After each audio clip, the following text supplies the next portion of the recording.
costumo dizer que eu sou um ateu não praticante, porque ateu praticante é um pé no saco. É igual o vegano não praticante que também a gente adora.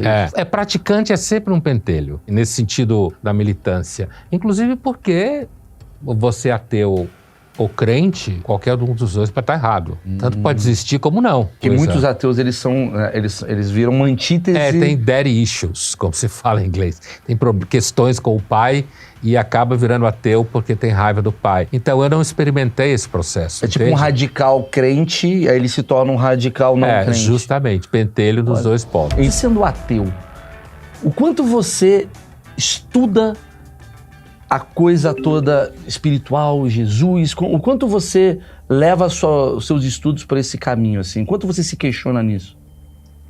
Não, olha, na realidade, a gente fala em estudos de religião de uma coisa chamada ateísmo metodológico, que significa o seguinte: para estudar religião é melhor que você seja ateu. Para você Isso é algo na academia muito conhecido. Isso não significa que se você for religioso, você está danificado para estudar religião. Não, você tem um monte de gente religiosa, super inteligente, que entende muito do assunto. Inclusive tem muito ateu pentelho.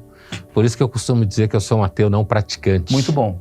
Porque ateu praticante é um pé no saco. É igual o vegano não praticante que também a gente adora. O crossfiteiro não... Isso, por aí vai. Praticante é sempre um pentelho. Tá bom. Né? Então, assim, nesse sentido da militância. Inclusive porque você ateu ou crente, qualquer um dos dois pode estar errado. Tanto pode existir como não. Deus, no caso. Sim, né? sim. Então, assim, a minha cadeira na PUC, hoje eu criei um laboratório de política, comportamento e mídia na PUC para escapar, inclusive, da encheção de saco da burocracia da CAPES. Eu dava aula no mestrado, no doutorado, em ciências da religião. Portanto, minha cadeira era filosofia da religião. Então, eu trabalho com religião já há muito tempo. Certo. Né? Acho um fenômeno fascinante. É uma das melhores entradas para pensar o ser humano, para entender o ser humano, tá? Então, não tenho nenhum problema com a fé, no sentido de quem tem fé. Eu não acho que a pessoa é idiota porque tem fé. Legal. Conheço um tanto de todos os grandes críticos de religião, é gente cachorro muito grande, Freud, Marx, Nietzsche, Feuerbach, Spinoza, Epicuro na antiguidade. Então é gente muito pesada criticando religião. Então, assim, para mim, o estudo de religião ao longo desses anos todos fez com que eu pudesse atravessar muitas camadas do ser humano. Por exemplo, acreditar que o ser humano é plenamente racional ou capaz de ser racional plenamente é acreditar que a Terra é plana, certo? Certo. A maior parte da humanidade sempre foi religiosa. E aí, por exemplo, o Freud tem um texto brilhante chamado Futuro de uma Ilusão.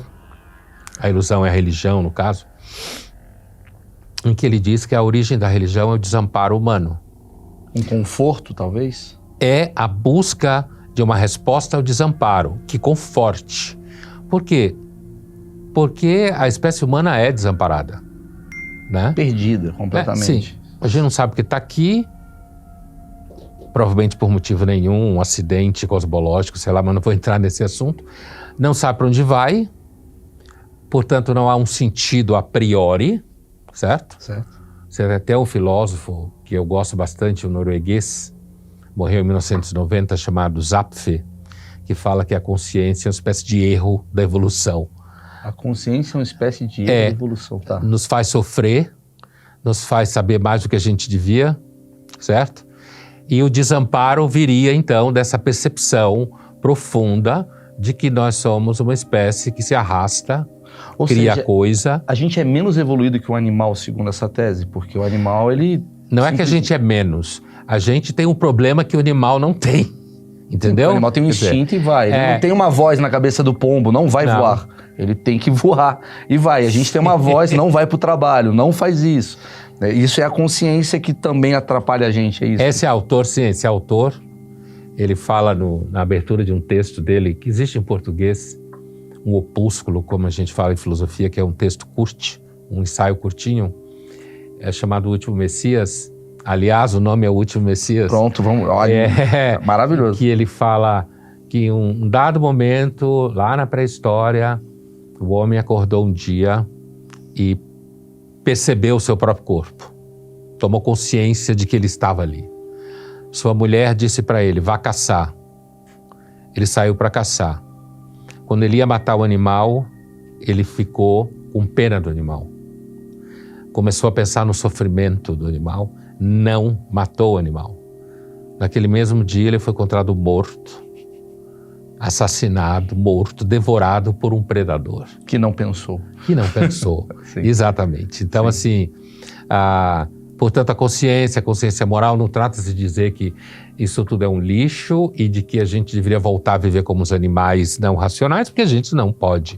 E, aliás, a gente sem a consciência provavelmente já teria sumido, porque a gente não produz veneno, não voa, não tem garras, não tem armas, dentes. Não tem as ferramentas.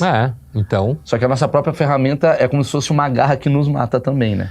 Como se o escorpião ficasse se envenenando. Exatamente. Ele compara com o alce pré-histórico que viveu muito na Islândia, que tinham galhos muito altos na cabeça, que era uma arma boa, mas pesava demais. Ou seja... Ele está extinto. Então, o Zapfe levanta a hipótese que ele tenha sido extinto por causa do peso dos galhos, né? Bom. E compara a consciência humana. Você falou, né, sobre os filósofos, né, que você... gente pesada que você leu e tal, mas tem muitos outros filósofos também pró-religião, né? Como é que você chegou na sua conclusão, você consigo próprio, do tipo, em algum momento você era um adolescente... que acreditava no catolicismo e tal, e de repente você foi mudando, foi leitura, como é que foi esse seu encontro com o ateísmo? Olha, assim, eu cresci num ambiente secularizado, como se fala, quer dizer, secularizado, ao pé da letra, significa numa família em que se vivia no tempo histórico, tecnicamente falando, assim. Não era uma família religiosa. Então, portanto, apesar de que eu estudei escola antes da universidade, a vida inteira no colégio jesuíta, assim, sensacional. Os jesuítas pelo menos eram muito bons em educação, né?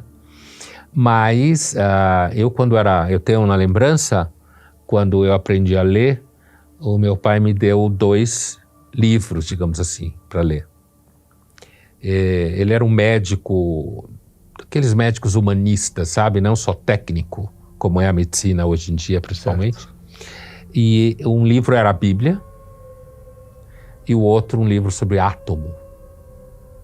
Ou seja, ciência e Bíblia. Ao mesmo tempo.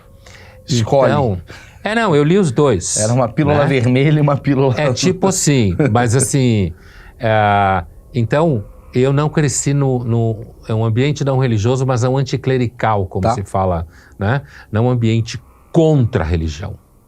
Simplesmente um ambiente em que não havia um discurso da fé, uma coisa de você ir para templo religioso, entende? É um ambiente questionador. Sim. Então, é como se fala em filosofia da religião. Foi um ateísmo meio orgânico, como se diz. Não foi revolta contra o pai, sabe? Essa que coisa... muitos ateus, eles viram uma antítese... tem daddy issues, como se fala em inglês. Tem questões com o pai e acaba virando ateu porque tem raiva do pai.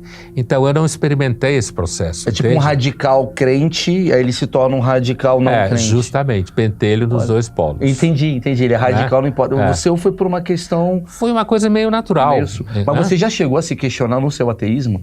Já teve algum momento que você duvidou dele? Alguma viagem de avião que deu uma tremida e você deu aquela rezada? Já teve alguma situação que um amigo seu ficou doente e você entendeu um milagre, alguma coisa do tipo? Não. Primeiro porque eu viajo muito de avião, mas nunca passei por uma situação perigosa, nem... Agora você uma vez só tive a turbulência. O piloto da Gol agora vai tremer o avião para ver se você realmente é ateu. Depois você soltou essa declaração perigosa, declaração. Não, mas é uma questão de sorte também, né? Sim. É uma questão de sorte. Então, não, eu nunca passei por nenhuma situação em que digamos assim, eu rezei por desespero, né? Agora, questionar o ateísmo como alguém com formação filosófica o tempo todo. O tempo Você todo. pode estar errado. Legal né? saber disso. É. O que você, como um estudioso religioso, e ao mesmo tempo ateu, e dá pra ver que um ateu que pode mudar de opinião, porque como você é um cara que lida muito com a sua própria mente, você estuda bastante, estudo pode ser, né? Cada situação pode mudar a sua cabeça.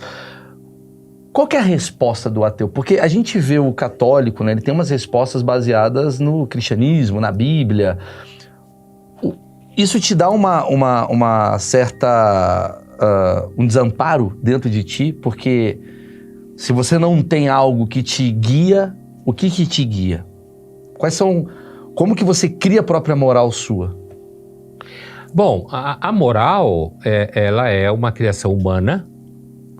Do meu ponto de vista, a religião também é uma criação humana. Sim. É cultura, né?